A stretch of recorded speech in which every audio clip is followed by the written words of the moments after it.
भारत की अध्यक्षता में G20 की दो महत्वपूर्ण बैठकें आज से मुंबई और बेंगलुरु में है जारी। मुंबई में विकास कार्य समूह की बैठक की हो रही है मेजबानी, जबकि बेंगलुरु वित्त और केंद्रीय बैंक के प्रतिनिधियों की बैठक का कर रहा है आयोजन। मुंबई में अमिताभ कांत G20 शेरपा ने कहा कि भारत की अध्यक्षता का कार्यकाल समावेशी और कार्रवाई उन्मुख। प्रधानमंत्री नरेंद्र मोदी आज वीडियो कॉन्फ्रेंसिंग के माध्यम से श्री अरबिंदो की 150वीं जयंती वर्ष के उपलक्ष्य में पुडुचेरी में आयोजित कार्यक्रम में लेंगे भाग। प्रधानमंत्री श्री अरबिंदो के सम्मान में एक स्मारक सिक्का और डाक टिकट भी करेंगे जारी।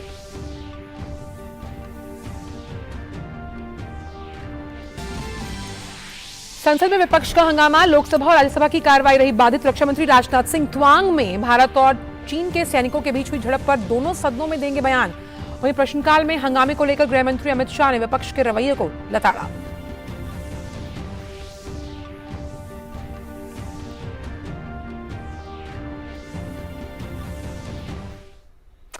और आइए को सीधे लिए चलते हैं लोकसभा, जहां रक्षा मंत्री इस वक्त बयान दे रहे हैं।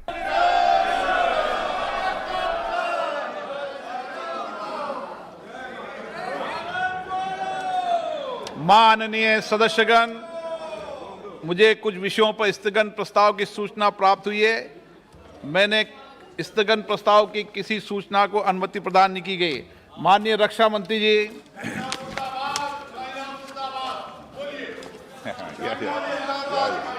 आप बोलिए पाकिस्तान मुर्दाबाद।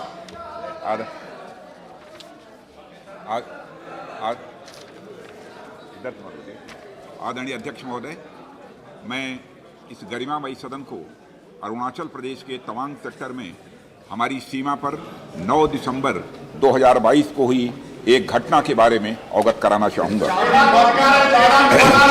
प्लीज स्टेटमेंट के बीच में नहीं बोलते। नो प्लीज, बीच में छुट्टी भी थी। 9 दिसंबर 2022 को पीएलए ट्रुप्स ने तवांग सेक्टर के यांगसे एरिया में लाइन ऑफ एक्चुअल कंट्रोल पर अतिक्रमण कर स्टेटस को एक तरफा बदलने का प्रयास किया। चाइना के इस प्रयास का हमारी सेना ने दृढ़ता के साथ सामना किया है अध्यक्ष महोदय, और इस फेस ऑफ में हाथापाई भी हुई है। भारतीय सेना ने बहादुरी से पीएलए को हमारी टेरिटरी में अतिक्रमण करने से रोका और उन्हें उनकी पोस्ट पर वापस जाने के लिए मजबूर कर दिया अध्यक्ष महोदय। इस झड़प में दोनों ओर के कुछ सैनिकों को चोटें भी आई हैं और मैं इस सदन को अवगत कराना चाहता हूं कि हमारे किसी भी सैनिक की न तो मृत्यु हुई है और न ही कोई गंभीर रूप से घायल हुआ है।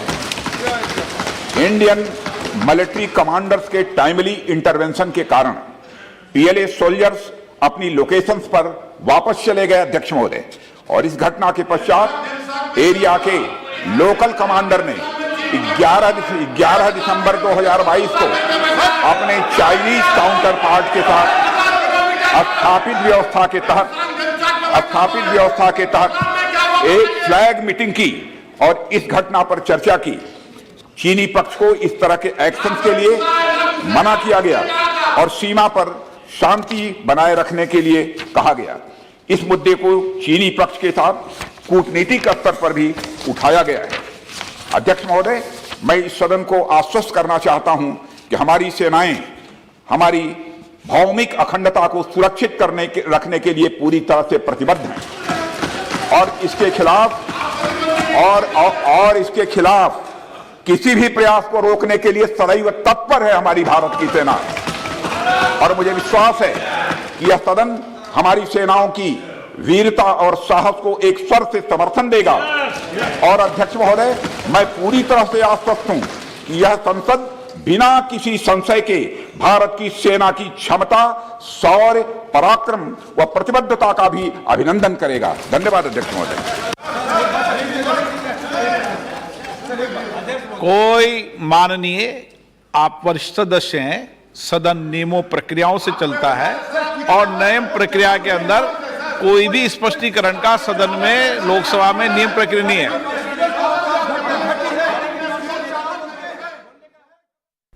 आप सुन रहे थे रक्षा मंत्री को, जिन्होंने लोकसभा में बयान दिया है जो चीन खास तौर पर तवांग घाटी में जिस तरह से चीनी और जो भारतीय सैनिक हैं उनकी झड़प हुई है उसको लेकर बयान दिया है। साफ तौर पर रक्षा मंत्री राजनाथ सिंह ने कहा कि भारतीय सेना ने चीनी सैनिकों को खदेड़ दिया और सबसे अहम बात कि कोई भी भारतीय जवान इस झड़प के दौरान हताहत नहीं हुआ। हमारी सेना ने उन्हें पीएलए वापस भेज दिया।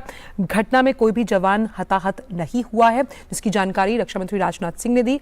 और साफ तौर पर उन्होंने कहा कि जो भारतीय सैनिक हैं उनकी अदम्य साहस और शौर्य पर सवाल उठाने का तो कोई मतलब ही नहीं बनता, जिसका जिक्र और जिसका बयान उन्होंने अभी लोकसभा में दिया। और साफ तौर पर जो सेना है, भारतीय सेना है, उन्होंने चीनी सैनिकों को वापस पीएलए भेज दिया।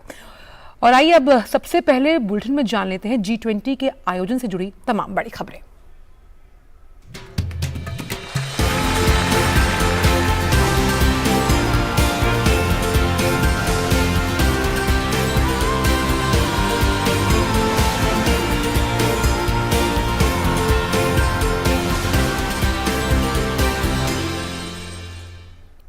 भारत की अध्यक्षता में G20 की 2 महत्वपूर्ण बैठकें आज से मुंबई और बेंगलुरु में जारी हैं। मुंबई में विकास कार्य समूह की बैठक को संबोधित करते हुए भारतीय शेरपा अमिताभ कांत ने कहा कि भारत ने ऐसे समय में G20 की अध्यक्षता संभाली जब दुनिया संकट के दौर से गुजर रही है, लेकिन इसका कार्यकाल समावेशी और कार्रवाई उन्मुख होगा। We are meeting at a point of time when the world is in the midst of a turmoil. Our belief is that every crisis is also a huge opportunity, and there cannot be a better opportunity than what the Prime Minister Modi has said, that India's G20 leadership will be decisive, will be inclusive, will be action-oriented. Bengaluru में वित्त और केंद्रीय bank के प्रतिनिधियों की बैठक हो रही है। 3 दिन की बैठक में भारत की G20 की अध्यक्षता के अंतर्गत वित्तीय मामलों पर चर्चा पर जोर रहेगा। इसके तहत 21वीं सदी की वैश्विक चुनौतियों का सामना करने, भविष्य के लिए शहरों को आर्थिक सहायता देने, वैश्विक ऋण संबंधी मामलों के प्रबंधन, वित्तीय समावेश और उत्पादकता संबंधी लाभ के साथ साथ जलवायु संबंधी कार्यों के लिए वित्त मुहैया कराने की दृष्टि से अंतर्राष्ट्रीय वित्तीय संस्थाओं की दिशा निर्धारित करना शामिल है।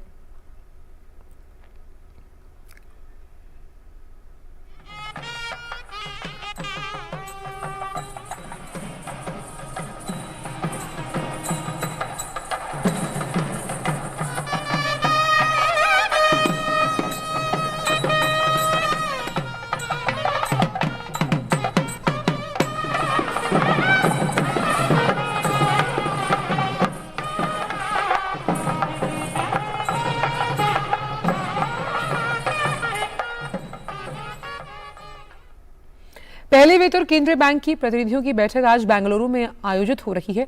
बेंगलुरु में चल रही बैठक से हमारे संवाददाता अजय मिश्र ने कर्नाटक राज्य के पर्यटन डायरेक्टर राम प्रसाद मनोहर से बात की, जिसमें उन्होंने कर्नाटक के पर्यटन के विकास के बारे में बताया। आइए सुनते हैं।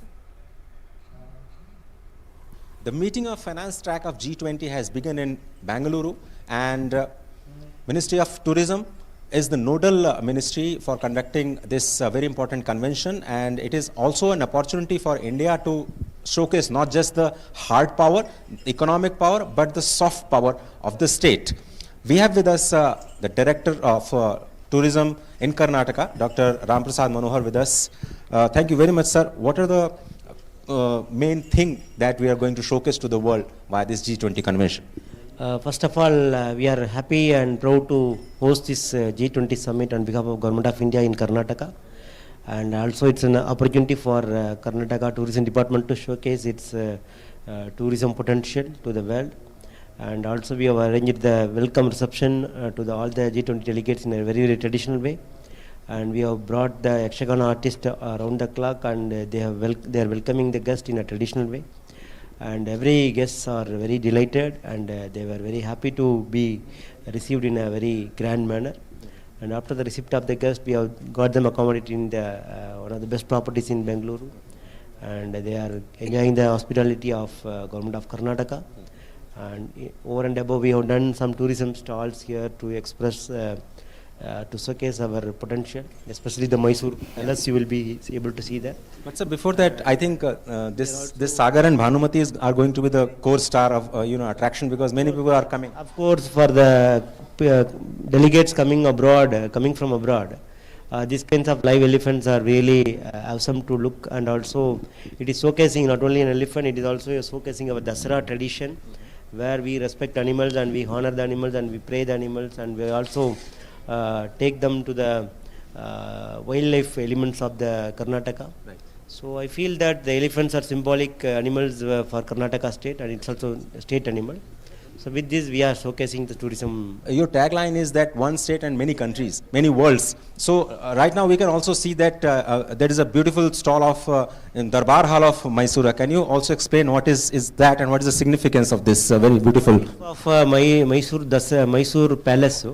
So this is prepared specially for this event, and we are bringing in all the elements of architectural beauty and architectural grandness of Mysore Palace here. Tourism that Karnataka is currently focusing, and what do you see, what is expectation lying ahead after this G20 meeting? No, we are also showcasing our Hampi, one of the World UNESCO Heritage Monuments, and we placed a stone chariot motif in the hotel premises, so that our tourists will get to know what is it, and it will create a interest among the tourists.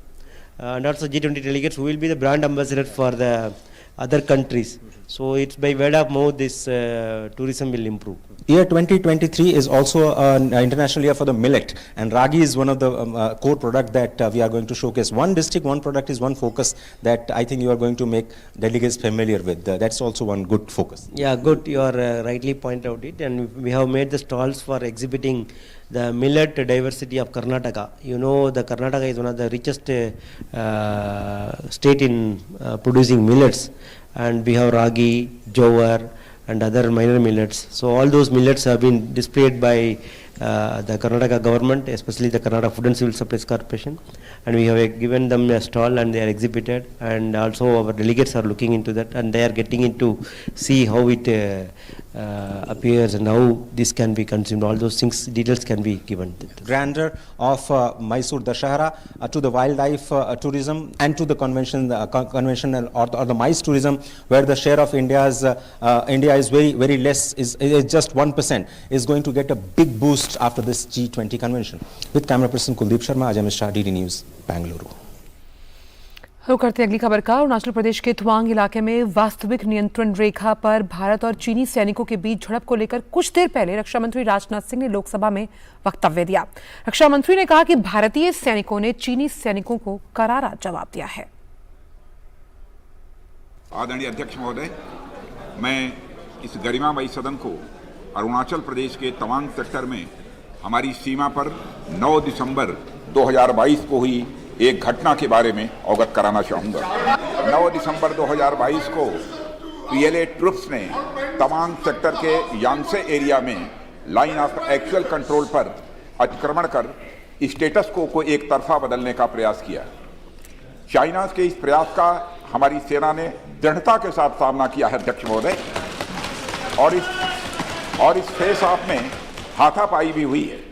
भारतीय सेना ने बहादुरी से PLA को हमारी territory में अतिक्रमण करने से रोका और उन्हें उनकी पोस्ट पर वापस जाने के लिए मजबूर कर दिया अध्यक्ष महोदय। इस झड़प में दोनों ओर के कुछ सैनिकों को चोटें भी आई हैं, और मैं इस सदन को अवगत कराना चाहता हूं कि हमारे किसी भी सैनिक की न तो मृत्यु हुई है और न ही कोई गंभीर रूप से घायल हुआ है। इंडियन मिलिट्री कमांडर्स के टाइमली इंटरवेंशन के कारण पीएलए सोल्जर्स अपनी लोकेशंस पर वापस चले गए अध्यक्ष महोदय, और इस घटना के पश्चात एरिया के लोकल कमांडर ने 11 दिसंबर 2022 को अपने चाइनीज काउंटर पार्ट के साथ स्थापित व्यवस्था के तहत एक फ्लैग मीटिंग की और इस घटना पर चर्चा की। चीनी पक्ष को इस तरह के एक्शंस के लिए मना किया गया और सीमा पर शांति बनाए रखने के लिए कहा गया। इस मुद्दे को चीनी पक्ष के साथ कूटनीतिक स्तर पर भी उठाया गया है।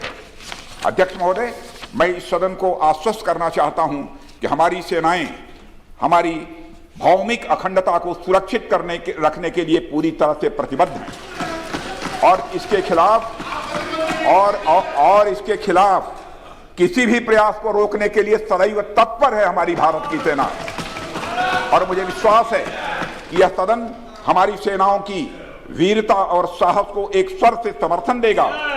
और अध्यक्ष महोदय, मैं पूरी तरह से आश्वस्त हूं कि यह संसद बिना किसी संशय के भारत की सेना की क्षमता, शौर्य, पराक्रम व प्रतिबद्धता का भी अभिनंदन करेगा। धन्यवाद अध्यक्ष महोदय। और इसी बड़ी खबर पर ज्यादा जानकारी के साथ जुड़ रहे हैं हमारे संवाददाता शैलेंद्र मिश्रा संसद परिसर से। शैलेंद्र, जिस तरह से अभी हमने रक्षा मंत्री का वक्तव्य लोकसभा में सुना, साफ तौर पर उन्होंने कहा कि जो भी 9 दिसंबर को हुआ, खास तौर पर जिस तरह से साहस और शौर्य पर सवाल उठा रहा विपक्ष, उन्होंने साफ कहा कि लताड़ते हुए चीनी सैनिकों को खदेड़ दिया गया है LAC से भारतीय सैनिकों द्वारा। निश्चित तौर पर 3-4 महत्वपूर्ण बातें आज रक्षा मंत्री राजनाथ सिंह ने लोकसभा में अपने बयान में कही है। पहली बात तो ये कि जो चीन की तरफ से जो प्रयास हुआ था उन्हें वापस भेज दिया गया है, एक तरफ से खदेड़ दिया गया है। तो ये जो भारतीय सेना के शौर्य का प्रतीक है।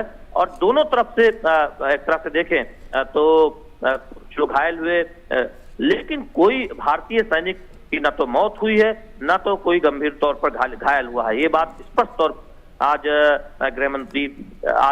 रक्षा मंत्री राजनाथ सिंह ने कही है। और दूसरी बात है कि फ्लैग मीटिंग में और कूटनीतिक स्तर पर भी चीन के साथ इस मुद्दे को उठाया गया है कि इस तरह का कोई काम न हो, सीमा पर शांति बनी रहे। तो बहुत महत्वपूर्ण हम देख रहे हैं कि बयान रक्षा मंत्री राजनाथ सिंह की तरफ से आज लोकसभा में दिया गया है। राज्यसभा में भी उनका बयान आना, हम जानते हैं कि सुबह संसद के दोनों सदनों में इस मुद्दे को उठाने की कोशिश हुई थी और सदन में गतिरोध भी देखने को मिला था।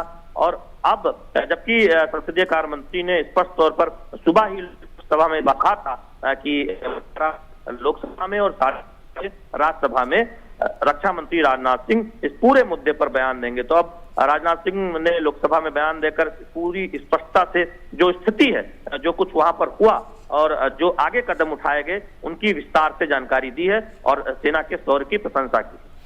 साथ ही शैलेंद्र, एक बात जो यहाँ पर सामने ये भी आई कि लगातार ये भी कहा गया कि कूटनीतिक लेवल पर चीन से इसको लेकर बातचीत की जा रही है। और सबसे अहम बात यहाँ पर ये है, जो वक्तव्य रक्षा मंत्री ने दिया उसमें ये भी कहा कि किसी भी भारतीय सैनिक के हताहत होने की कोई भी जानकारी नहीं है। यानी कि जिस तरह से जो अदम्य साहस और शौर्य के परिचय के साथ उन्होंने, जो भारतीय सैनिक है जिन्होंने चीनी सैनिकों को खदेड़ा है, ये अपने आप में हर भारतीय के लिए गर्व करने की बात है। निश्चित तौर पर रक्षा मंत्री राजनाथ सिंह ने इस बात को कहा भी कि पूरा सदन बिना किसी संशय के भारतीय सेना के शौर्य की प्रशंसा करेगा। और स्पष्ट तौर में उन्होंने कहा कि किसी भी भारतीय सैनिक की न तो मृत्यु हुई है, ना ही कोई गंभीर तौर पर घायल हुआ है इस पूरी जो घटना वहां पर हुई। और जिस तरह से भारतीय सेना ने शौर्य का परिचय देते हुए चीन की तरफ से जो प्रयास हुआ था उन्हें वापस उनकी टेरिटरी में भेज दिया, तो निश्चित तौर पर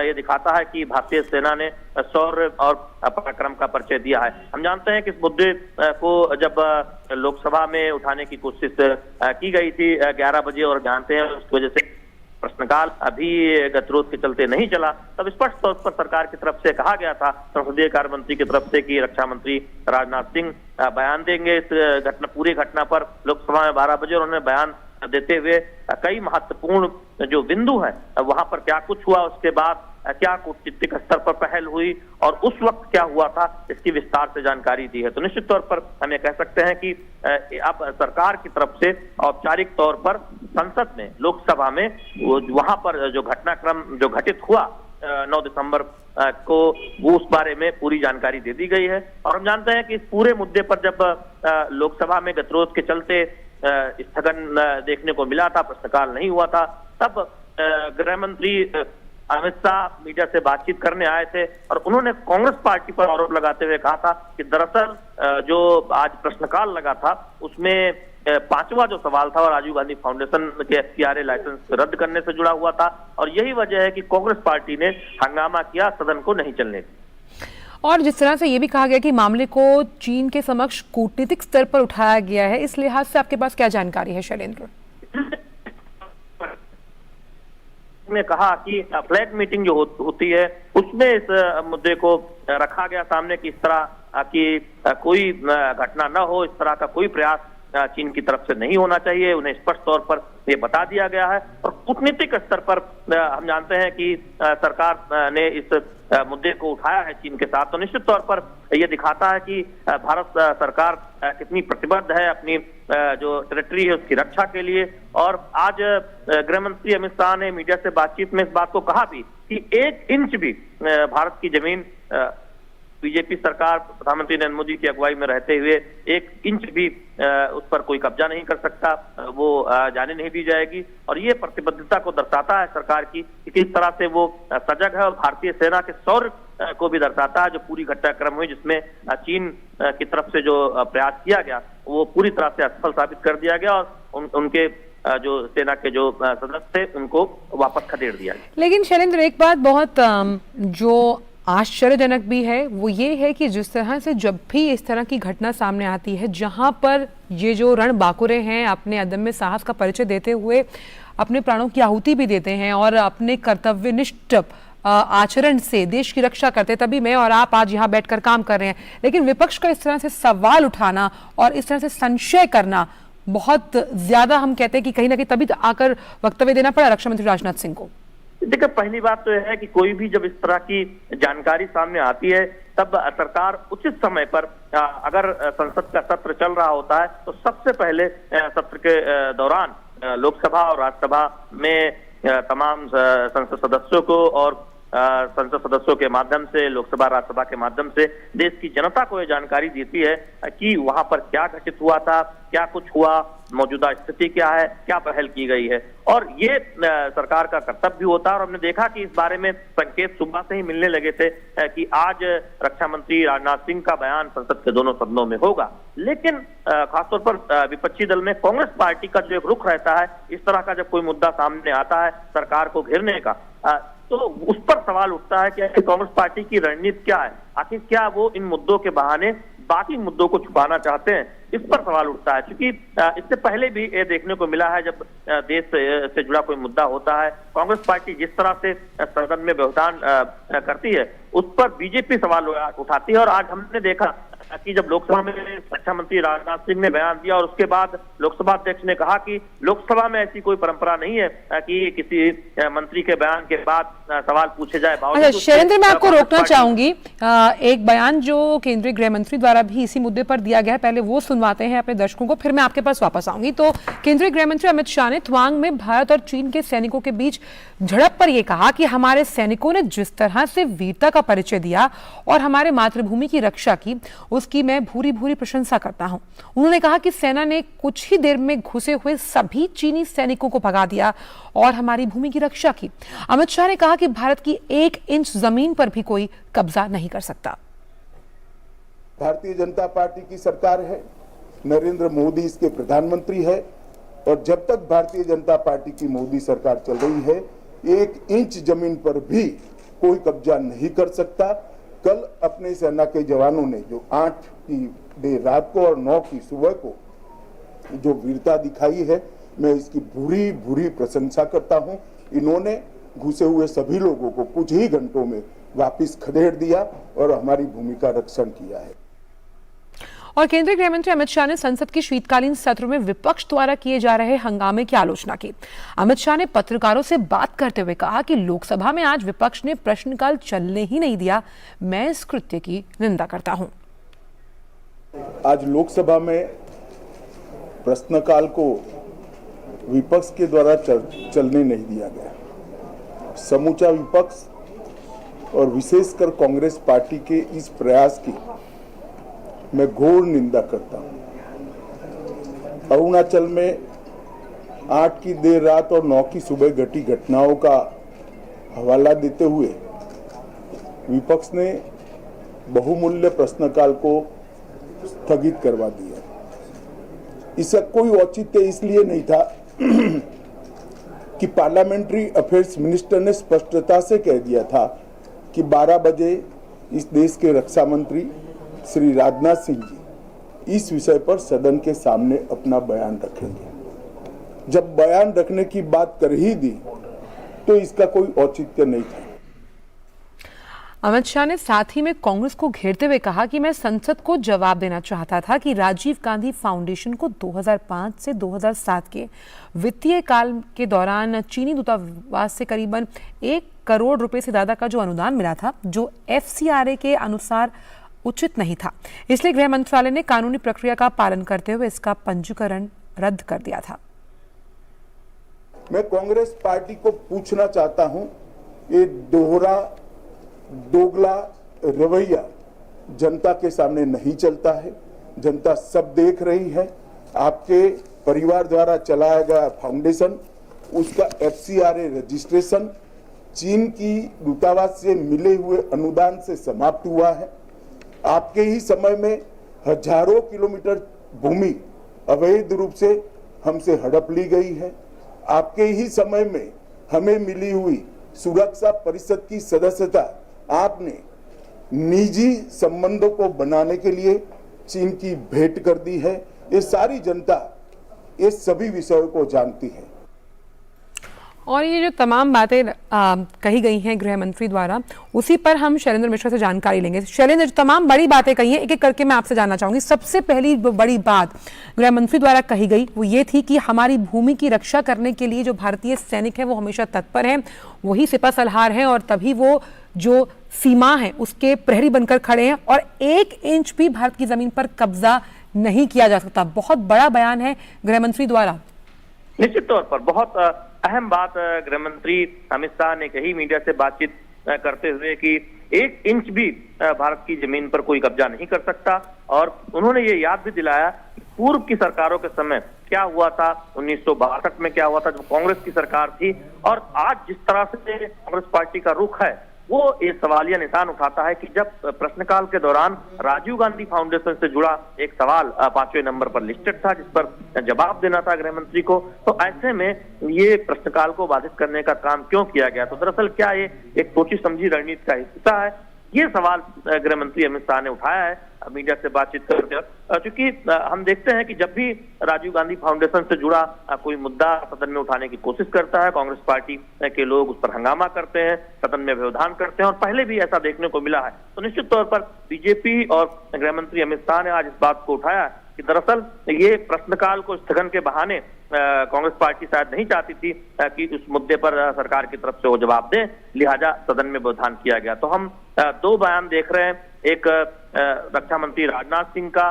तवांग के मुद्दे पर लोकसभा में और राज्यसभा में अभी थोड़ी देर बाद बयान होना है, और दूसरी तरफ राजीव गांधी फाउंडेशन से जुड़ा जो सवाल है वो किस तरह से प्रश्नकाल नहीं चलने की वजह से सवाल का जवाब नहीं दे पाए, उस पर जो मीडिया से बातचीत की है गृह मंत्री अमित शाह ने, वो हमने सुना है थोड़ी देर पहले आपके माध्यम से, DD न्यूज के माध्यम से। और सबसे अहम बात यहाँ पर यह भी है शैलेंद्र की किस तरह से जब गृह मंत्री ने कहा कि जब ये बात विपक्ष को बता दी गई कि बयान देंगे रक्षा मंत्री, उसके बावजूद सदन ना चलने देना कहीं ना कहीं दोगलापन की जो नीति है कांग्रेस की उसको प्रदर्शित करती है। देखिए, बहुत गंभीर आरोप बीजेपी की तरफ से कांग्रेस पार्टी पर लगाया गया है कि जब बहुत अहम मुद्दे होते हैं, गंभीर मुद्दे होते हैं, राष्ट्र हित से जुड़े मुद्दे होते हैं, तब कांग्रेस का एक दोहरा रवैया सामने आता है। पहली बात तो ये कि संसद को नहीं चलने देना, प्रश्नकाल को नहीं होने देना, और जब इस तरह के कोई मुद्दे सामने आते हैं तब समय समय पर उनका दोहरा रवैया सामने आता है। कांग्रेस पार्टी राजीव गांधी फाउंडेशन को जो चंदा मिला था चीन से शोध के लिए, तो एक तरह से गृह मंत्री अमित शाह ने पूछा कि उस शोध से क्या काम किया गया, वो बताएं, क्या स्टेपल वीजा को लेकर काम किया गया या किस मुद्दे को लेकर उस शोध का पैसा खर्च किया गया। तो निश्चित तौर पर यह करारा प्रहार है कांग्रेस पार्टी की नीतियों पर, राजीव गांधी फाउंडेशन पर, और जो संसद में रणनीति अपनाती है कांग्रेस पार्टी, संसद में व्यवधान डालने को लेकर जो उनकी एक रणनीति होती है या मुद्दे उठाने को लेकर, उस पर भी एक करारा प्रहार और करारा सवाल हम देख रहे हैं बीजेपी की तरफ से उठाया गया। और साफ तौर पर क्योंकि लगातार ये बात भी सामने आ रही कि कहीं ना कहीं कांग्रेस का जो दोगला रवैया है जिसका जिक्र गृह मंत्री भी कर रहे हैं, वो आज इस पूरे मुद्दे के जरिए प्रदर्शित हुआ है। क्योंकि अपने कार्यकाल में जो हुआ उन्होंने उसकी बात तो वो कभी करते नहीं, लेकिन जिस तरह से बेवजह जिन मुद्दों पर बात होनी चाहिए, जिस पर चर्चा होनी चाहिए सदन में, उसको ना लेकर इन सवालों के जवाब चाहता है विपक्ष संसद में। देखिए, विपक्ष की रणनीति संसद के अंदर उस पर सवाल सत्ता पक्ष बार बार उठाता रहा है। बीजेपी खासतौर पर कहती रही है कि जो जरूरी मुद्दे हैं उस पर चर्चा होना चाहिए, जो जरूरी मुद्दे हैं उस पर सदन में बहस होना चाहिए। लेकिन जब कोई मुद्दा खुद विपक्ष ही उठाता है और उस पर सरकार की तरफ से जवाब आता है, तब विपक्ष के दल उसे सुनना नहीं चाहते। कई बार जवाब में व्यवधान डालते हैं और कई बार जवाब सुनने से पहले सदन से चले जाते हैं। तो ऐसे में विपक्ष की खासतौर कांग्रेस पार्टी की क्या रणनीति है, वो कितने गंभीर हैं संसद में मुद्दे उठाने को लेकर और उस पर सरकार की तरफ से जवाब आता है सुनने को लेकर। हमने देखा है कि अगर इस सत्र की बात करें तो सुचारू रूप से अभी तक संसद चली है, आज अगर प्रश्नकाल को छोड़ दें। लेकिन जिस तरह से कांग्रेस पार्टी ने प्रश्नकाल को आज स्थगित करने की कोशिश की, व्यवधान डालने की कोशिश की, उसमें निश्चित तौर पर सवाल उठता है कि कांग्रेस पार्टी की रणनीति आखिर क्या है, खासतौर पर जब देश से जुड़े मुद्दों को लेकर, सेना से जुड़े मुद्दों और को आज लेकर। सबसे अहम बात यहाँ पर यह शैलेंद्र की आज 21वीं बरसी है संसद के उस आतंकवादी अटैक को लेकर, और यहाँ पर भी सुबह हमने देखा कि तमाम जो गणमान्य थे, जिसमें प्रधानमंत्री भी मौजूद थे, उपराष्ट्रपति भी थे, लोकसभा अध्यक्ष भी मौजूद थे, विपक्ष भी मौजूद था, जहां हम नमन कर रहे हैं हमारे सैनिकों के उस अदम्य में शौर्य और साहस को जिसका परिचय दिया था उन्होंने कितने साल पहले भी, और आज भी वो देते आ रहे हैं ताकि मैं और आप चैन की सांस ले सकें। निश्चित तौर पर आज संसद पर हमले की बरसी है, जैसा कि आपने जिक्र किया, और हमने देखा कि आज वो दिन है याद करने का कि कैसे हमारे जवानों ने उस वक्त अपने शौर्यता का परिचय दिया था। चलिए मैं आपको ले चलती हूँ सीधे राज्यसभा, जहां पर रक्षा मंत्री तवांग मुद्दे पर इस वक्त वक्तव्य दे रहे हैं। रक्षा मंत्री जी, आप कॉल ऑन रक्षा मंत्री जी, नो, माननीय रक्षा मंत्री जी अपना बयान दें। आदरणीय उपसभापति महोदय, मैं इस गरिमामयी सदन को अरुणाचल प्रदेश के तवांग सेक्टर में हमारी सीमा पर 9 दिसंबर 2022 को हुई एक घटना के बारे में अवगत कराना चाहूंगा। उपसभापति महोदय, 9 दिसंबर 2022 को चाइनीज पीएलए ट्रुप्स ने तवांग सेक्टर के यांगसे एरिया में लाइन ऑफ एक्चुअल कंट्रोल पर अतिक्रमण कर स्टेटस को एक तरफा बदलने का प्रयास किया। चाइना के इस प्रयास का हमारी सेना ने दृढ़ता के साथ सामना किया। उपसभापति और सदन को यह भी बताना चाहूंगा, इस फेस ऑफ में हाथापाई भी हुई और भारतीय सेना ने बहादुरी से पीएलए को हमारी टेरिटरी में अतिक्रमण करने से रोका और उन्हें उनकी पोस्ट पर वापस जाने के लिए मजबूर कर दिया। इस झड़प में दोनों ओर के सैनिकों को कुछ चोटें आई हैं। उपसभापति महोदय, मैं इस सदन को यह बताना चाहता हूं कि हमारे किसी भी सैनिक की न तो मृत्यु हुई है और न ही कोई गंभीर रूप से घायल हुआ। इंडियन मिलिट्री कमांडर्स के टाइमली इंटरवेंशन के कारण पीएलए सोल्जर्स अपनी लोकेशंस पर वापस चले गए और इस घटना के पश्चात एरिया के लोकल कमांडर ने 11 दिसंबर 2022 को अपने चाइनीज काउंटर पार्ट के साथ स्थापित व्यवस्था के तहत एक फ्लैग मीटिंग भी की और इस घटना पर चर्चा की। चीनी पक्ष को इस तरह के एक्शंस के लिए मना किया गया और सीमा पर शांति बनाए रखने के लिए उन्हें कहा गया। इस मुद्दे को चीनी पक्ष के साथ कूटनीतिक स्तर पर भी उठाया गया है। उपसभापति महोदय, मैं इस सदन को आश्वस्त करना चाहता हूं कि हमारी सेनाएं हमारी भौमिक अखंडता को सुरक्षित रखने के लिए पूरी तरह से प्रतिबद्ध हैं और इसके खिलाफ किसी भी प्रयास को रोकने के लिए सदैव तत्पर है। मुझे विश्वास है कि यह सदन हमारी सेनाओं की वीरता और साहस को एक स्वर से समर्थन देगा और अध्यक्ष महोदय, मैं आश्वस्त हूं कि यह संसद बिना किसी संशय के भारत की सेना की क्षमता, शौर्य, पराक्रम और प्रतिबद्धता का भी अभिनंदन करेगी। धन्यवाद।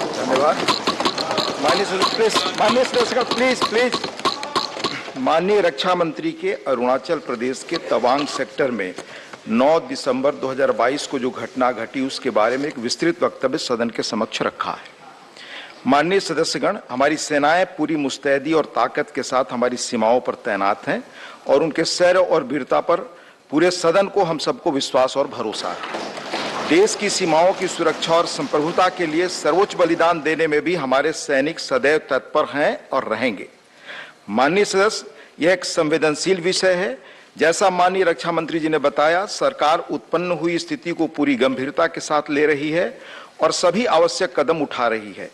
मुझे विश्वास है कि इस संवेदनशील मुद्दे पर पूरा सदन एक है और एक मत से हम यह संदेश इस सदन से देना चाहेंगे कि देश की सुरक्षा की चुनौतियों का सामना करने में सभी दल और पूरा देश एक साथ है।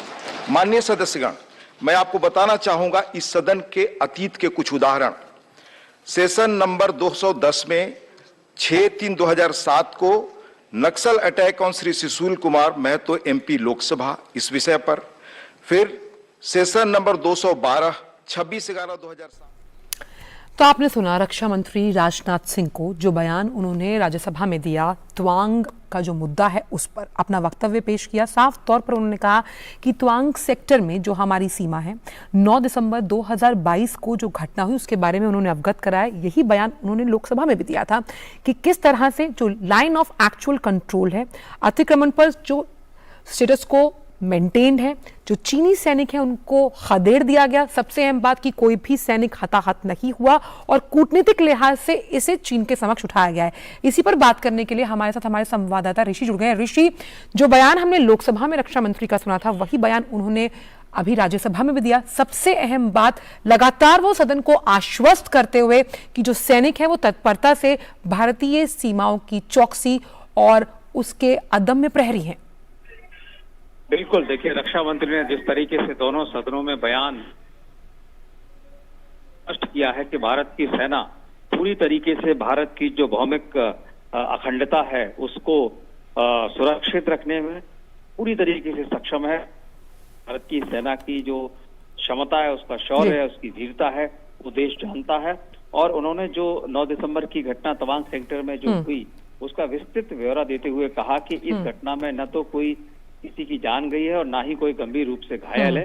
हालांकि उन्होंने जरूर कहा कि इसमें जो हल्की फुल्की जो झड़प हुई है उसकी वजह से उनको हल्की फुल्की चोटें हैं। और ये बात उन्होंने कहा कि दोनों ही पक्षों की तरफ से हैं। लेकिन उन्होंने इस बात को पूरे मजबूती के साथ रेखांकित किया कि भारतीय सैनिकों ने जिस तरीके से चीनी सैनिकों को खदेड़ने में तत्परता दिखाई, और न सिर्फ तत्परता दिखाई बल्कि उन्हें इस बात के लिए मजबूर भी कर दिया कि भारत एक मजबूत अखंड राष्ट्र है और इसकी ओर किसी भी व्यक्ति को, किसी भी सैनिक कार्रवाई को बर्दाश्त नहीं किया जाएगा। और इस मामले में उन्होंने ये भी कहा कि इस सरकार, भारत सरकार जो है, कूटनीतिक रूप से चीन के साथ इस मसले को उठाया गया है और हमने स्पष्ट कर दिया है कि इस तरीके की किसी भी घटना को हम बर्दाश्त नहीं करेंगे। तो कुल मिलाकर रक्षा मंत्री के इस बयान से ये बात स्पष्ट हो जाती है कि हमारी सेनाएं पूरी तरीके से सुरक्षित हैं और इस मसले में सरकार भी मुस्तैद है और किसी भी तरीके की कोई कोताही नहीं बरती जाएगी। साफ तौर पर जिस तरह से चीन को मुंहतोड़ जवाब दिया गया है ऋषि, लेकिन सबसे अहम बात यहाँ पर यह है कि जिस तरह से सदन में विपक्ष का रवैया, चाहे हम लोकसभा की बात करें, जब वहां पर भी वक्तव्य दिया गया उन्होंने वहां से वॉकआउट कर दिया। अभी भी जो खबरें हम पढ़ पा रहे हैं आपके माध्यम से, ये जो वक्तव्य दिया गया है रक्षा मंत्री द्वारा, उसके बाद भी संतुष्ट नहीं है विपक्ष और वॉकआउट कर रहा है। क्या जो गंभीर मुद्दे हैं, जो गंभीर विधेयक है, जिन पर चर्चा होनी चाहिए, उसे ध्यान भटकाने के लिए ये रणनीति अपना रहा है विपक्ष? बिल्कुल, देखिए इस पूरे मसले पर जैसे कि हमने देखा कि विपक्ष ने जो रणनीति अपनाई थी, क्योंकि सदन पूरी तरीके से शांतिपूर्ण तरीके से अब तक हमने देखा है कि आज 5वां दिन है और सरकार ने विपक्ष को पूरी तरजीह दी कि वो किसी भी मुद्दे को उठाए। लेकिन जब ऐसे मुद्दे आते हैं तो ऐसे में सरकार ने उम्मीद की थी कि विपक्ष गंभीरता दिखाएगा और इस पर कोई भी सियासत नहीं करेगा। लेकिन इसका हुआ उल्टा, और उन्होंने जब इस पर सियासत करने की कोशिश की तो सरकार ने पूरी तरीके से स्पष्ट कर दिया कि हम इस पर बयान देंगे और स्थिति को स्पष्ट करेंगे। और इसी वजह से 12 बजे लोकसभा में और 12:30 बजे राज्यसभा में, हालांकि पहले ये समय 2 बजे का राज्यसभा में मुकर्रर किया गया था, लेकिन विपक्ष जब इस चीज को समझने के लिए तैयार नहीं हुआ तो उन्होंने कहा कि हम समय को कम कर देते हैं और इसको 12:30 बजे कर लिया जाएगा। क्योंकि सरकार ने कहा कि हमारी प्राथमिकता किसी भी तरीके की जो सूचना है उसको छिपाने की नहीं बल्कि जो हकीकत है बिल्कुल उसको छिपाने बताने की नहीं। है। और ये बात विपक्ष जानता था कि रक्षा मंत्री दोनों सदनों में बयान देंगे, लेकिन उसके बाद भी वॉकआउट किया गया। ऋषि, आपसे इस पूरे मुद्दे पर आगे भी जानकारी लेंगे, लेकिन फिलहाल इन तमाम जानकारी को हमसे साझा करने के लिए बहुत बहुत शुक्रिया। तो रक्षा मंत्री ने जो संसद में बयान दिया लोकसभा और राज्यसभा में, उससे एक बात साफ समझ में आती है कि अगर किसी को सैन्य शक्ति पर कहीं भी जरा सा भी संदेह या अंदेशा, उसका जवाब साफ तौर पर रक्षा मंत्री ने लोकसभा में भी दिया और राज्यसभा में भी दिया कि किस तरह से जो भारतीय सैनिक हैं उन्होंने चीनी सैनिकों को पीछे खदेड़ा है। साथ ही साथ किसी भी भारतीय सैनिक के हताहत होने की कोई खबर नहीं है। और सबसे अहम बात यहां पर यह है कि मातृभूमि की रक्षा करने के लिए ये सीमा के प्रहरी सदैव तत्पर, चौकस, मुस्तैद खड़े हैं, जिसका वक्तव्य रक्षा मंत्री ने दोनों सदनों में दिया। और गृह मंत्री ने भी जब पत्रकारों से बात की तो यही कहा कि 1 इंच भूमि भी भारत की कोई नहीं ले सकता, क्योंकि भारतीय सेना लगातार शौर्य का परिचय देते हुए कार्य कर रही है। तो ये बड़े जो बयान हुए हैं दोनों की अगर बात करें, संसद के दोनों सदनों में, राज्यसभा में भी और लोकसभा में, साफ तौर पर रक्षा मंत्री ने कहा कि कूटनीतिक लिहाज से भी इस पूरे मुद्दे पर चीन को अवगत करा दिया गया है। और इस सबसे पहले केंद्रीय मंत्री किरेन रिजिजू ने अरुणाचल प्रदेश को भारत का अभिन्न अंग बताया। एक प्रेस वार्ता को संबोधित करते हुए केंद्रीय मंत्री ने कहा कि अरुणाचल प्रदेश प्राचीन काल से ही भारत का अभिन्न अंग रहा है। उन्होंने यह भी कहा कि सॉफ्ट पावर के रूप में भारत उभर कर सामने आया है। प्रधानमंत्री नरेंद्र मोदी ने इस चीज को बहुत सुंदरता से दर्शाया। उन्होंने कहा कि सॉफ्ट पावर के मामले में भारत दुनिया में नंबर 1 पर है। आज अरुणाचल प्रदेश के बारे में अगर कोई कुछ कहेगा तो ये सीधा सीधा आता है कि ये तो प्राचीन काल से भारत के साथ जुड़े हुए हैं। जो हमारा सॉफ्ट पावर, हमारा कल्चरल, हमारा हेरिटेज का जो रिवाइवल हुआ है, इस संदर्भ में मैं कहना चाहता हूं कि ये अद्भुत महसूस होने का चीज है कि 8 साल के कार्यकाल में जिस प्रकार से भारत देश अपना शक्ति प्रदर्शन कर रहे हैं, मैं तो ये कह सकता हूं कि आज सॉफ्ट पावर के मामले में दुनिया में नंबर 1 के रूप में उभर के आया है। प्रधानमंत्री ही नहीं, हम भी किसी भी राष्ट्र में, किसी भी देश में जाते हैं तो भारत से आया है ये बताने से ही लोग बहुत ही इज्जत भाव से हमको देखते हैं और बात करते हैं। भारतीय सेना के सेवानिवृत्त ब्रिगेडियर और रक्षा विशेषज्ञ हेमंत महाजन ने अरुणाचल प्रदेश के तवांग हमले पर बयान दिया। उन्होंने भारतीय और चीनी सैनिकों के बीच हुई झड़प को लेकर कहा कि भारत को इससे पहले गलवान में दोनों देशों के बीच ऐसी झड़प देखने को मिली थी, लेकिन चीन में कोविड के कारण परिस्थितियां कठिन बनी हुई हैं, जिससे दुनिया का ध्यान हटाने के लिए चीन ऐसे कदम उठा रहा है। This is for the first time a clash is taking place between Indian and Chinese soldiers after the Galwan. Chinese are trying to activate a point to ensure that the problem that they are facing at home, the attention of the people of China is taken away from there. What is the situation in China today is that every Chinese citizen wants that COVID lockdowns to be lifted up because it is causing tremendous amount of inconvenience to them. So they want to distract the people by pointing India as an enemy. Arunachal Pradesh में भारतीय और चीनी सैनिकों के बीच हुई झड़प पर कांग्रेस विधायक निनोंग एरिंग ने चीन की निंदा की है। उन्होंने कहा कि देश के खिलाफ चीनी सैनिकों के हर कदम का भारतीय सेना मुंह तोड़ जवाब देगी। जो घटना हुआ है तो ऐसा घटना है तो चीन चाहती है कि वो करें ताकि वो यहाँ घुसपैठी करें और यहाँ का हमारा अरुणाचल के ज़मीन को कब्जा करें, लेकिन हमारा यहाँ के लोग पूरा डट के खड़े हैं।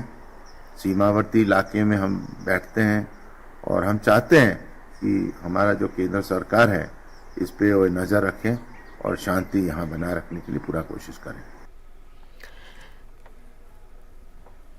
प्रधानमंत्री नरेंद्र मोदी आज वीडियो कॉन्फ्रेंसिंग के माध्यम से श्री अरबिंदो की 150वीं जयंती के उपलक्ष्य में आयोजित कार्यक्रम में भाग लेंगे। आजादी का अमृत महोत्सव के अंतर्गत पुडुचेरी में कम्बन कलाई संगम में कार्यक्रम का आयोजन किया जाएगा। प्रधानमंत्री मोदी कार्यक्रम में श्री अरबिंदो के सम्मान में एक स्मारक सिक्का और डाक टिकट भी जारी करेंगे। इस अवसर पर प्रधानमंत्री मोदी सभा को संबोधित भी करेंगे, जिसमें देश भर से श्री अरबिंदो के अनुयायी शामिल होंगे। बता दें कि श्री अरबिंदो का जन्म 15 अगस्त 1872 को हुआ था। वे एक दूरदर्शी व्यक्ति थे। उन्होंने भारत के स्वतंत्रता संग्राम में असाधारण योगदान दिया था।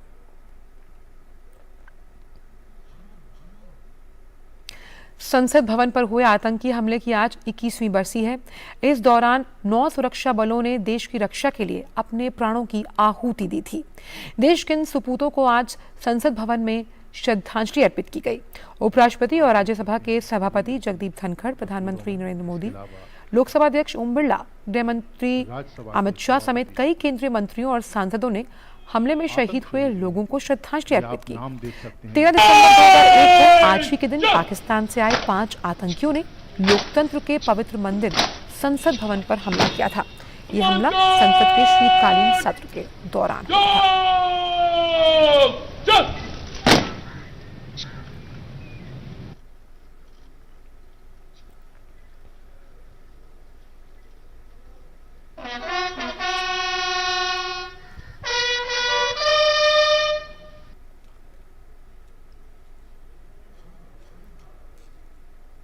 अब सभी गणमान्य जन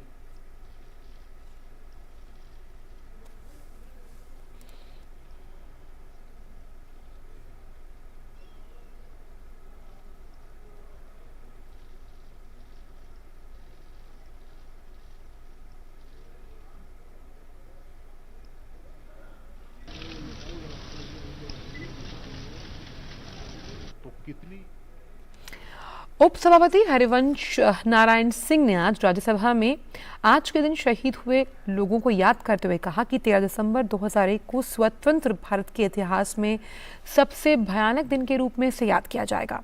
21 साल पहले आतंकवादियों ने संसद पर हमला किया था, लेकिन सुरक्षा कर्मियों ने इसकी रक्षा के लिए वीरता दिखाई और आतंकवादियों के दुस्साहसी प्रयास को विफल कर दिया था।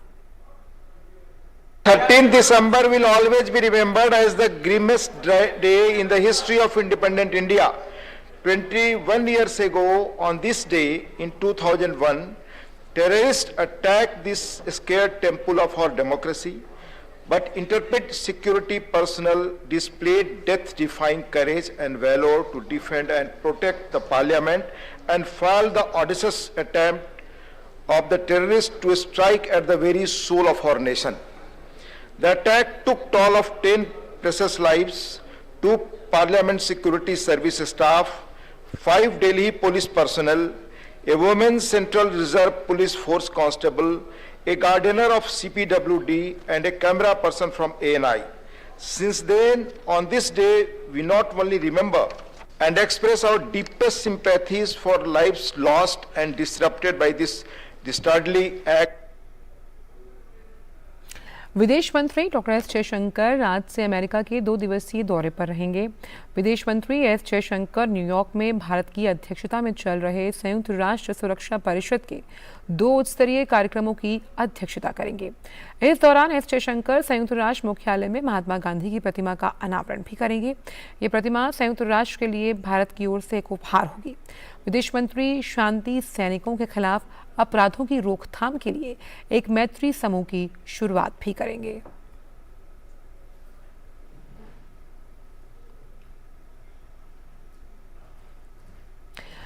प्रधानमंत्री के बारे में विवादास्पद टिप्पणी करने वाले कांग्रेस नेता और पूर्व मंत्री राजा पठेरिया को पन्ना पुलिस ने गिरफ्तार कर लिया।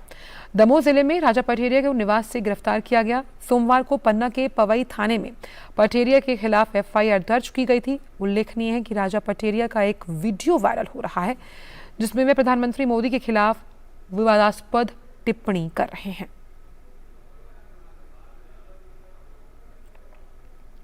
कांग्रेस नेता राजा पठेरिया की गिरफ्तारी पर मध्य प्रदेश के मंत्री विश्वास कैलाश सारंग ने कहा कि कांग्रेस नेता ने प्रधानमंत्री मोदी के खिलाफ जो आपत्तिजनक बयान दिया है वह माफी योग्य जुर्म नहीं बल्कि कानूनी अपराध है। ये केवल किसी राजनीतिक कार्यकर्ता का भाजपा के खिलाफ बयान नहीं बल्कि प्रधानमंत्री की सुरक्षा से जुड़ा हुआ विषय है। ये मामला सिर्फ गिरफ्तारी तक सीमित नहीं होना चाहिए, इसकी उच्च स्तरीय जांच भी की जानी चाहिए। यह हत्या की साजिश है और वो प्रधानमंत्री जो हाई सिक्योरिटी रहते हैं। देश के कोई भी प्रधानमंत्री हो, केवल नरेंद्र मोदी जी ही नहीं, कोई भी देश का प्रधानमंत्री बनेगा, उसकी सुरक्षा, उसकी जान की रक्षा करना ये हमारा दायित्व है। और यदि देश का कोई नागरिक उनकी हत्या की साजिश रचता है तो ये एक संगीन अपराध है, तो निश्चित रूप से धारा बढ़नी चाहिए। केवल एफआईआर या गिरफ्तारी तक नहीं, इसकी उच्च स्तरीय जांच होनी चाहिए। फिलहाल वक्त छोटे से ब्रेक का। REC unleashes the potential of energy. REC funds energy. Funding that catalyzes. Funding that inspires. Funding that transforms. For sustainability and reliability. For investment and development. Adding value. Every day in every way. This is what our energy is. This is REC. हमने फसल बीमा योजना को अधिक प्रभावी बनाया, उसके दायरे में ज्यादा किसानों को लाए। नहीं है डर, नहीं फिकर, मिली हमें नई डगर। फसल का करवा के बीमा, किसान की चिंता को छीना। हुआ सुरक्षित कल, सुरक्षित फसल निश्चित किसान। फसल बीमा सबका समाधान। आज ही प्रधानमंत्री फसल बीमा योजना से जुड़ें और फसल नुकसान से होने वाली आर्थिक हानि से निश्चिंत हो जाएं, ताकि प्राकृतिक और स्थानीय आपदा पर भी फसल नुकसान होने पर आप उसकी सही कीमत पाएं। प्रधानमंत्री फसल बीमा से जुड़ने के लिए आज ही नजदीकी कृषि कार्यालय, सहकारी समिति, बैंक शाखा, अधिकृत बीमा कंपनी या जन सेवा केंद्र में जाएं, क्योंकि सुरक्षित फसल निश्चिंत किसान। फसल बीमा सबका समाधान। कृषि एवं किसान कल्याण मंत्रालय, भारत सरकार। ब्रेक के बाद सभी का स्वागत। मध्य प्रदेश कांग्रेस ने प्रधानमंत्री मोदी के लिए आपत्तिजनक और निंदनीय शब्दों का इस्तेमाल करने पर पार्टी नेता राजा पटेरिया को कारण बताओ नोटिस जारी किया। उनसे 3 दिनों के भीतर जवाब देने के लिए कहा गया है। उनको पार्टी से क्यों नहीं निकाला जाए, इसके लिए उन्हें जवाब देना होगा। गुजरात के मुख्यमंत्री भूपेंद्र पटेल ने औपचारिक रूप से आज अपना पदभार ग्रहण कर लिया। भूपेंद्र पटेल ने कल लगातार दूसरे कार्यकाल के लिए मुख्यमंत्री पद की शपथ ली थी। गौरतलब है कि गुजरात विधानसभा चुनाव के नतीजों में भारतीय जनता पार्टी ने नया रिकॉर्ड बनाया है।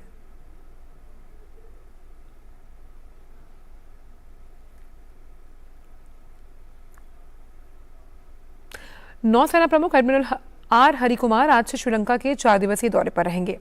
नौसेना प्रमुख 15 दिसंबर को श्रीलंकाई नौसेना और समुद्री अकादमी त्रिंकोमाली में कमिश्निंग परेड में बतौर मुख्य अतिथि और समीक्षा अधिकारी के रूप में शामिल होंगे।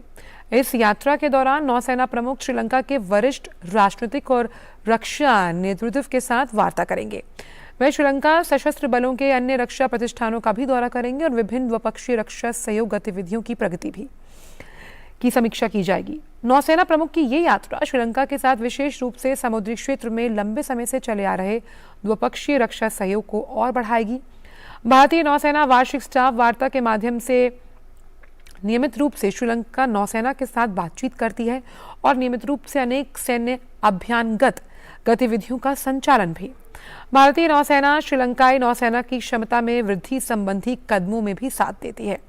इसके अलावा भारतीय नौसेना भारत में श्रीलंका नौसेना कर्मियों के प्रशिक्षण सहित विभिन्न क्षमता वृद्धि परियोजनाओं में सक्रिय रूप से लगी हुई है। वहीं श्रीलंकाई नौसेना भारतीय नौसेना द्वारा आयोजित विभिन्न बहुपक्षीय कार्यक्रमों में एक नियमित भागीदार है। जम्मू कश्मीर के बारामूला जिले के सुपोर के तुलीबल इलाके में संदिग्ध आईईडी मिला। घटनास्थल पर सुपोर पुलिस 52 आरआर और सीआरपीएफ की टीम मौके पर मौजूद। इस इलाके की घेराबंदी कर दी गई है। असम के हैलाकानी जिले में सोमवार को 2 संगठनों के 1179 ब्रू आतंकवादियों ने आत्मसमर्पण कर दिया। United Democratic Liberation Front of Barak valley और Bru Revolutionary Army of Union से जुड़े उग्रवादियों ने 18 AK सीरीज के राइफल, M16 राइफल सहित 350 हथियार और 400 से अधिक कारतूस भी सौंपे। दोनों संगठन ज्यादातर असम मिजोरम सीमा से सटे इलाकों में सक्रिय थे।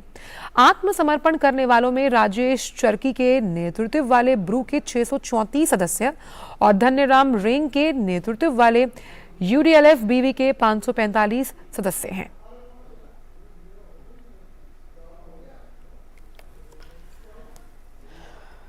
बात काशी तमिल संगमम की, जिसके तहत वाराणसी के बनारस हिंदू विश्वविद्यालय में बस लाइब्रेरी की शुरुआत की गई है। इस पहल से अलग अलग तरह की किताबें जो हैं वो पाठकों तक आसानी से पहुंच सकती हैं।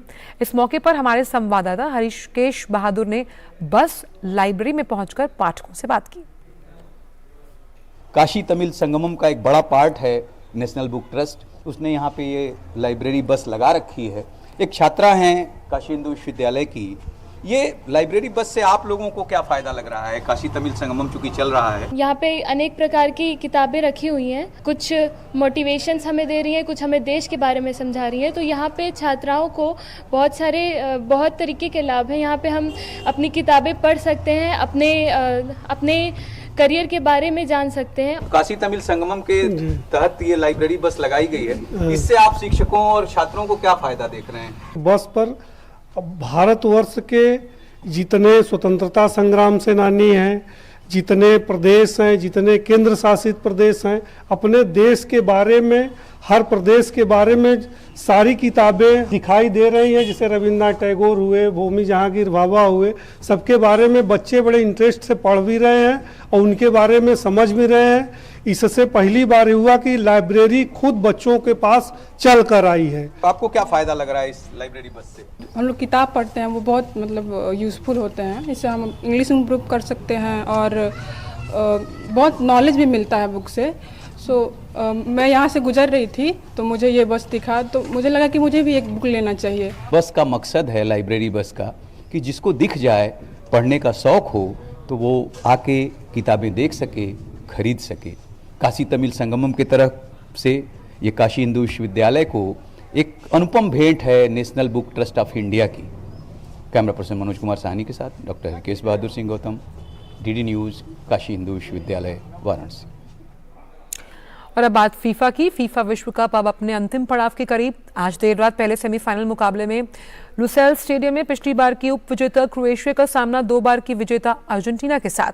अर्जेंटीना के दिग्गज खिलाड़ी मेसी और वहीं क्रोएशिया के लुका मॉड्रिच का ये संभवतः आखिरी विश्व कप, और दोनों ही दिग्गजों की कोशिश होगी कि वो इस मुकाबले को जीतकर खिताबी मुकाबले में अपनी दावेदारी को पेश करें। खास बात यह है कि अर्जेंटीना को 2014 के फाइनल में, जबकि क्रोएशिया को 2018 में फाइनल में हार का सामना करना पड़ा। अर्जेंटीना ने पिछले साल कोपा अमेरिका का खिताब जीता, वहीं क्रोएशिया की टीम बिना किसी हो हल्ले के 4 साल पहले के अपने प्रदर्शन को दोहराने की राह पर है, जब टीम ने फाइनल में जगह बनाई और इस दौरान ग्रुप चरण में अर्जेंटीना को भी हरा दिया था। मेसी अब तक फीफा विश्व कप 2022 में 4 गोल कर चुके हैं और मौजूदा वर्ल्ड कप के शीर्ष स्कोरर फ्रांस के एम्बापे से 1 गोल पीछे हैं। वहीं दूसरी ओर लुका मॉड्रिच ने भले ही मौजूदा वर्ल्ड कप में एक भी गोल नहीं किया, लेकिन क्रोएशिया की टीम के लिए वो सबसे असरदार खिलाड़ी साबित हुए।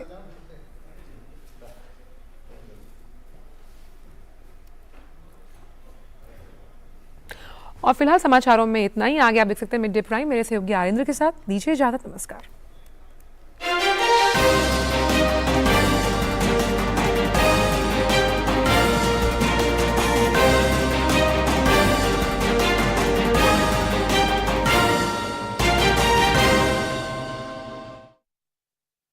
मैं